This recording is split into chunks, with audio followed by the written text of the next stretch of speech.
Good morning and welcome to our latest unboxing video, Warlord Games German Pioneers for bolt action. It's a very full box, so let's see what we get. That's one little baggie of metal parts, and another. Box overall is packed by Mirella, thank you very much. So we get rosin bases, sprue of bases, 5 sprues containing 6 Blitzkrieg era models, and of course the destruction sheet. Let me just have a quick tidy up the table and we'll have a closer look at things. First of all, let's have a look at the sprue itself. As I said, these are the early war Blitzkrieg models, as identified by their jackboots and their gas cape pouches on their chest. As usual, we get, with Warlord, we get the 1 prone, 1 kneeling, 1 running, 2 walking or bracing, and 1 possibly jogging or marching poses with the bodies. We get the belt kit, both complete and partial, as we see here, to adjust for the various models. And weapon wise, we get scoped rifle and bayonet, which, judging by the way the strap is arranged, is supposed to be carried rather than used in the arms, although it could be used as if aiming, depending on the arm arrangements you use. We do get a number of open-handed arms. We get the regular submachine gun. Oh, we get 2 submachine guns, it seems. Wonderful. Some more rifles being aimed and carried. We get the MG34 with bipod,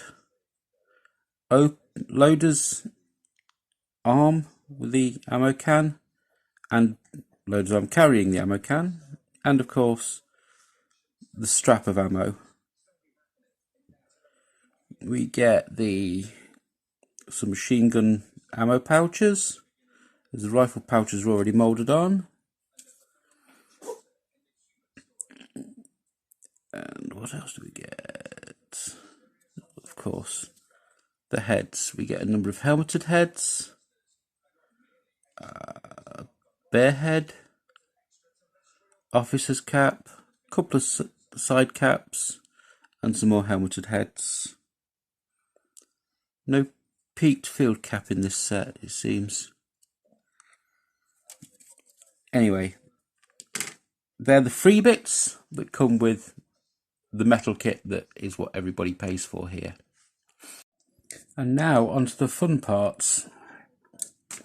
The bits that strangely are, in my opinion, are worth far more than the plastic that we get in the kit. It's the first half of the collection of metal parts, and what a collection it is.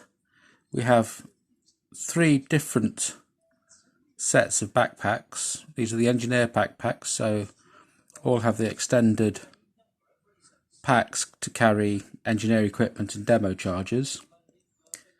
We get these 3, this row in the middle, we have shovels attached to them. And then we get the 2 different styles of packs there.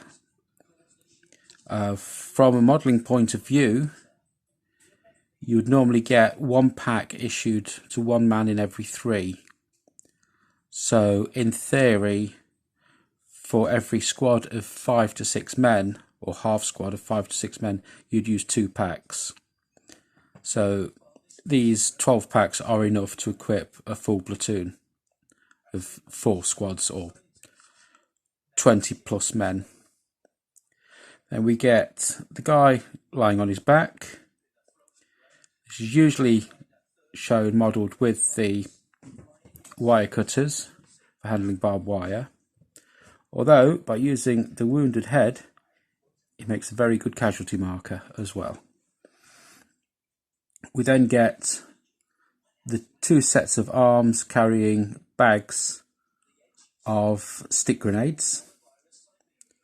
Then onto the heads we get 2 with camouflage tucked into the helmet band, and then we get 2 with large chicken wire meshes, 2 with a finer wire mesh, 2 with cloth covers, 1 with goggles, as I said before, the wounded head, and the wonderful gas mask head, obviously looking for his mummy, and a head with a scarf and goggles, which on the box art is portrayed with the flamethrower, which we'll come to in a moment. And for part 2, some of the more interesting equipment. Obviously we have the flamethrower, both the backpack and the tube. And we have the remote control system for the Goliath demolition vehicle. And then we have the parts that make up the minesweeper, which is the backpack with what I'm assuming is a battery pack, because this figure is normally illustrated with that pack, and the head with headphones, obviously listening to Falco. Then we have, I will point out that all of these were mounted on sprues similar to these. I've just removed them for the sake of grouping them together for this video. We have a number of pouches. I believe this one is for equipment, so this would be for the wire cutters. We have a pouch for the Russian submachine gun, and a pouch for what looks like Sten magazines. And then the Leidung bundle hand grenade, which is one hand grenade with 6 other heads strapped to it. On this sprue we have a Teller anti-tank mine. Then we have what I believe is a 5 kilo demolition charge, but it may be the 10 kilo, and a wire or cable spool. This device is the German equivalent of the Bangalore torpedo. These cavities would be filled with heads from stick grenades. It would then be fed along a linear obstacle to clear it. Very effective at clearing barbed wire. Then we have the altered anti-tank rifle with shorter barrel and a cup fitted, which by 1940 was being used as a grenade launcher, firing both high explosive and anti-tank grenades.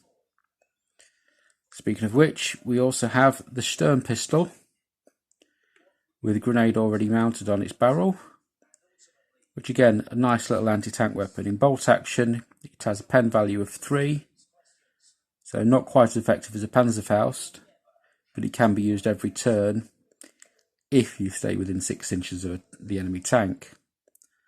Then we have an array of submachine guns, only one of which I believe is German, which is this one. I believe this is a Sten, this is Soviet. I'm not sure of this one, it may be Italian, or it may be French. But then for that, it may be Swiss, maybe Norwegian. I'm not a small arms expert.